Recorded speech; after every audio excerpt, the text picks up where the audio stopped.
BXFM. Yeah, yeah. La radio pop rock.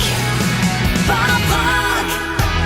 The Digital Show chaque semaine avec Jérôme et Benoît. On n'est pas tout seul aujourd'hui, plein de monde en studio. Salut les gars. Hello. Eh oui, salut. Alors des invités aujourd'hui, Oui, Benoît. tout à fait, Charles. Alors aujourd'hui, on est avec Natacha et Arthur qui ont créé la marque belge Une fois, qui ensuite, je pense, est un peu décliné en blog. Vous avez aussi ouvert un magasin. Donc voilà, on va un peu voir tout ça, comment ça a commencé, ce que c'est être blogueur aujourd'hui, influenceur, etc. Merci, bonjour à nos invités d'abord. Hein. Bonjour. Ben, vous restez avec nous, on revient dans 3 minutes, après une petite musique. BXFM, le son de l'Europe.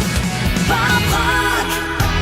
Et on revient sur BXFM, la radio à Bruxelles et en Europe. Benoît, The Digital Show, nos invités. Oui, donc on est avec Natacha et Arthur de Belge Une fois. Dites-nous un peu, comment ça a commencé ? Ça a commencé par le blog Belge Une fois ou par la marque Belge Une fois ? Ça a commencé avec la marque. On avait envie de communiquer autour et on s'est rendu compte, en se renseignant un petit peu, que c'était un très bon outil d'avoir un blog à côté d'une marque pour communiquer avec la communauté qu'on voulait créer. Au quotidien, est-ce que vous pourriez nous expliquer un peu ce que c'est être blogueur, être actif sur les réseaux sociaux ? Donc vous êtes aussi démarché par les restos et tout ça. Ouais. Vous rendez à un event, vous écrivez un article, vous postez sur les réseaux sociaux, comment ça se passe ? En fait, ça dépend un petit peu de chaque collaboration, on va dire. Donc, tout se fait d'abord par email. Donc, on reçoit toujours une demande par email. Là, on voit évidemment si nous, on est intéressé ou pas. Il y a évidemment des collaborations qui vont pas nécessairement amener à un article. Voilà, certains événements, oui, puis d'autres non. Il n'y a pas assez de contenu pour faire un article. C'est un peu nous au feeling. Donc, des fois, ça va être une photo sur Instagram, l'article plus Instagram. C'est vraiment après nous un petit peu notre popote. Sauf s'il y a des collaborations où c'est entre guillemets, si vous voulez travailler avec nous, il faut faire ceci, cela. D'abord, nous qui faisons des visites nous-mêmes au feeling, parce que voilà, on a entendu parler d'un restaurant, alors on y va de nous-mêmes par exemple. Si on a une bonne expérience, eh bien on en parle et on le partage, quoi. Et puis c'est comme ça, fil en aiguille, à force de partager nous nos petites expériences du quotidien, qu'on a eu des contacts avec des restaurants ou d'autres marques éventuellement qui voulaient attirer notre attention sur leur activité. C'est comme ça aussi que les collaborations se mettent en place. Il n'y a pas que du contenu issu de collaborations. Mettre en avant les restos que vous aimez bien. C'est ça. Et les magasins. C'est aussi parce que nous, on ne voulait pas finalement utiliser les réseaux sociaux uniquement pour promouvoir notre marque. Et le fait de montrer aussi, entre guillemets, son visage, ça met un nom et une faciès. Et que nous, on trouvait ça plus sympathique, en tout cas en plus dans un petit pays comme la Belgique. On revient dans 3 minutes. Ça marche. On parle en stratégie avec Jérôme, qui n'est pas tout seul. On revient dans 3 minutes. BXFM, la radio 100% bruxelloise.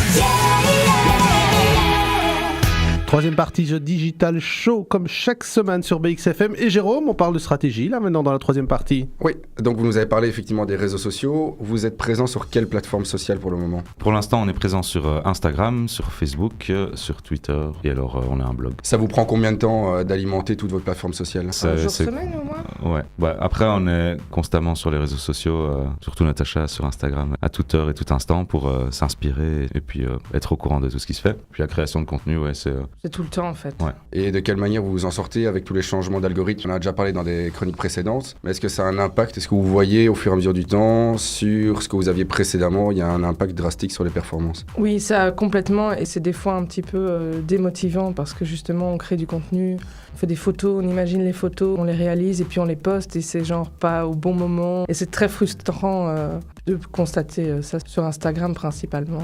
Est-ce que vous avez déjà fait de la publicité payante sur Facebook par exemple ? On a essayé au tout début. Pour un crowdfunding qu'on avait crowdfunding. lancé, je pense que c'est cette fois-là qu'on l'avait fait, mais on s'est vite rendu compte que c'était pas une bonne idée de faire ça, puisqu'après, dès que la publicité est terminée, on va dire, on n'a plus aucune visibilité, alors que dès qu'on paye pas, finalement, ça reste plus ou moins constant. Et est-ce que ça vous arrive maintenant de croiser des gens dans la rue qui vous interpellent en disant « Ah ok, je vous ai reconnu, c'est vous les deux de Belge Une fois ?» C'est arrivé, ouais. Maintenant, ça commence un peu à venir, mais bon, c'est surtout sur Instagram, comme avec les stories et tout ça, il y a quand même un peu de visibilité. Maintenant, on a eu une fois sur un événement, c'était le Grand Resto des Marolles, il y a une followeuse qui nous a reconnus. Il y a un endroit où on peut vous retrouver ? C'est à la boutique. Hein. Ouais.